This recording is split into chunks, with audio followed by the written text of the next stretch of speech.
पुन्हा एकदा ओबीसी मोर्चा असं आहे, दोनही या महाराष्ट्र राज्याचे मुख्यमंत्री फार चतुर आहेत, ते फार हुशार आहेत, फार चाणक्य आहेत. त्यांनी दोनही समाजाला खेळवण्याचं काम पद्धतशीरपणे केलेलं आहे. जो GR काढला त्याचा अर्थ काहीच लागत नाही आणि ओबीसीला काय दिलं हेच कळत नाही.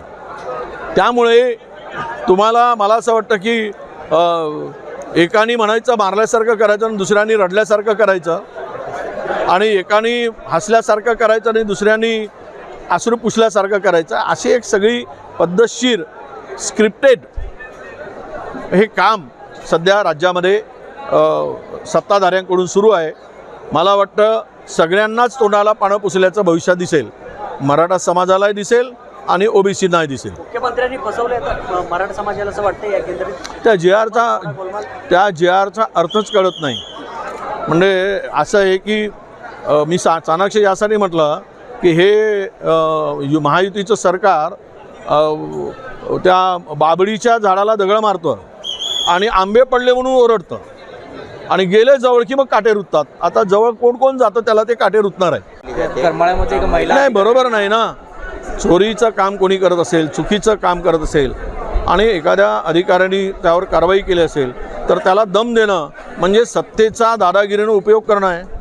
सत्ता मिळाली यासाठी नाही की चोरांना तुम्हाला मदत करण्यासाठी. आणि अधिकारी प्रामाणिकपणे जर काम करत असेल, पोलीस अधिकारी त्याचं कर्तव्य पार पाडत असेल तर त्या कर्तव्यामध्ये अशा पद्धतीनं दबाव टाकून धमकावून त्याला त्याच्या कर्तव्यापासून दूर करणं म्हणजेच हे लोकशाहीला मानत नाहीत.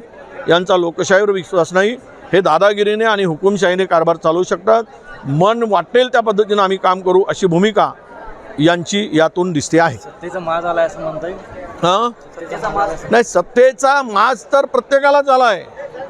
तो माज इतका आहे की तो ओसंडून वाहताना दिसतो आहे. त्यांना सत्ता म्हणजे आत्ता असं वाटायला लागलं की मालक. सत्ता ही सेवेसाठी होती, पण सत्ता आता या लोकांना महायुतीच्या सरकारला मालकी हक्काने मिळाल्यासारखं वागतायत. आम्ही मालक आहोत, तुम्ही सगळे नोकर आहात आमचे, तुम्ही आमचे सेवक आहात. अरे ही कुठली पद्धत आहे? आणि म्हणून तो माज तर बोलण्यातून दिसतोच आहे. बरोबर मी काम केलेलं आहे. ते माझे ज्येष्ठ नेते होते.